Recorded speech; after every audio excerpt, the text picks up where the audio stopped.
고양이는 외로움을 안 타는 동물이라는 오해 아직도 믿고 계신가요? 저도 7년 동안 뱅돌이 바카를 키우며 그런 줄만 알았습니다. 하지만 아이들은 침묵 속에서 끊임없이 구조 신호를 보내고 있었죠. 오늘 제가 7년 만에 깨닫고 가슴을 쳤던 당신만 모르는 외로움의 신호 8가지를 공개합니다. 특히 네 번째 신호는 많은 집사가 애교로 착각해 그냥 지나치곤 합니다. 지금 우리 아이의 마음이 무너지고 있지는 않은지 딱 5분만 집중해서 확인해 보세요. 첫 번째, 과도한 그루밍, 상처 입은 마음의 증거. 고양이는 스트레스를 받으면 뇌에서 엔도르핀을 생성하기 위해 몸을 과하게 핥는 강박적 그루밍을 합니다. 이는 심리학적으로 시민성 탈모라 불리며 신체적 질환이 없는데도 특정 부위의 털이 빠진다면 정서적 불안을 의심해야 합니다. 먼저 떠난 뱅순이가 제가 장기 출장을 다녀온 뒤 배 쪽 털을 다 밀어버릴 정도로 그루밍을 했던 적이 있습니다. 처음엔 단순한 피부병인 줄 알았지만 나중에야 그게 저에 대한 그리움과 스트레스였다는 걸 알고 얼마나 미안했는지 모릅니다. 두 번째, 불안정 애착, 애교라는 이름의 집착. 오레곤 주립대학의 연구에 따르면 고양이는 인간과 마찬가지로 안정애착과 불안정애착을 형성합니다. 고양이가 화장실이나 주방까지 따라다니는 행동은 단순한 호기심이 아니라 집사를 유일한 안정기지로 삼아 떨어지지 않으려는 불안애착의 전형적인 증상입니다. 요즘 바카가 제가 설거지만 해도 발치해서 계속 울며 비벼대는데 이는 집사와의 교감 시간이 절대적으로 부족할 때 나타내는 관심 구걸 행동입니다. 세 번째, 갑작스러운 파괴 본능, 지루함의 외침.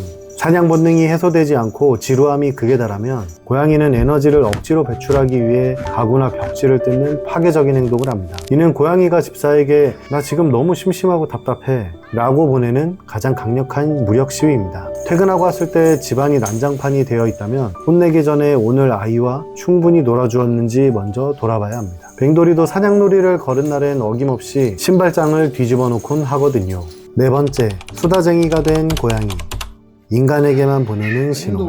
야생의 성묘는 동료끼리 소통할 때 거의 울지 않습니다. 하지만 집고양이의 울음소리는 오직 인간과의 소통을 위해 특수하게 발달한 인간 지향적 신호입니다. 평소보다 울음소리의 빈도가 높거나 톤이 길어진다면 이는 무언가 결핍되었다는 신호입니다. 바카가 새벽마다 울던 버릇도 분석해보니 결국 저를 깨워 상호작용하고 싶어하는 외로움의 표현이었습니다. 습식캔을 주는 대신 놀이 시간을 늘렸을 때 이 증상이 개선된 것이 그 증거입니다. 다섯 번째, 식욕 부진 또는 과식, 마음의 병이 몸으로. 정서적 우울감은 시상하부에 영향을 주어 식욕을 조절하는 호르몬 불균형을 초래합니다. 집사가 없을 때만 사료를 안 먹거나 반대로 스트레스를 먹는 것으로 푸는 폭식 증상이 나타날 수 있습니다. 제가 외박을 하고 돌아오면 뱅돌이가 밥을 거의 입에 대지 않는 경우가 있었습니다. 고양이는 혼자서도 잘 먹는 기계가 아니라 집사와의 안정적인 환경 속에서만 비로소 안심하고 식사를 할 수 있는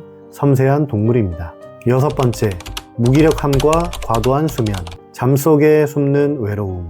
고양이는 자극이 없는 환경에서 무기력증에 빠지면 잠으로 도피하는 경향이 있습니다. 깨어있을 가치를 느끼지 못해 하루 20시간 이상을 잠으로 보내는 건 휴식이 아니라 포기에 가깝습니다. 뱅순이가 하루 종일 잠만 잘 때 저는 단순히 얌전해서 다행이라고 생각했습니다. 하지만 그게 사실은 우울함의 표현이었다는 걸 나중에야 알고 왜 함께하지 않았을까 하며 후회했습니다.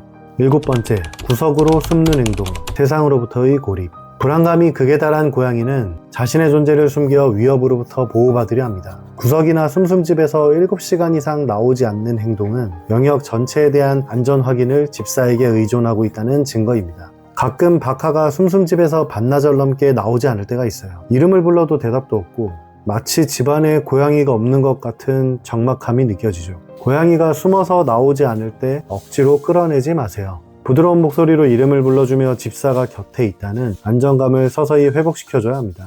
여덟 번째, 대변 실수.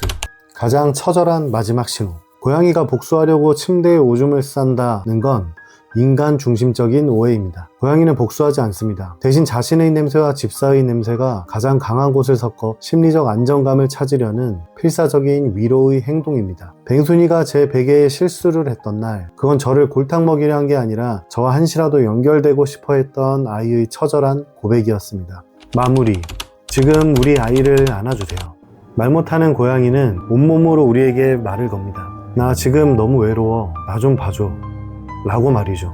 오늘 제가 말씀드린 8가지 신호 중 하나라도 발견하셨다면 오늘 밤엔 스마트폰을 내려놓고 아이와 15분만 더 눈을 맞춰보세요. 집사의 짧은 15분은 고양이에게 하루의 의미를 결정짓는 전부가 될 수 있습니다. 오늘 영상이 도움되셨다면 구독과 좋아요 부탁드립니다. 집사님들의 비슷한 경험 혹은 다양한 경험들을 댓글로 남겨주세요. 감사합니다. 안녕.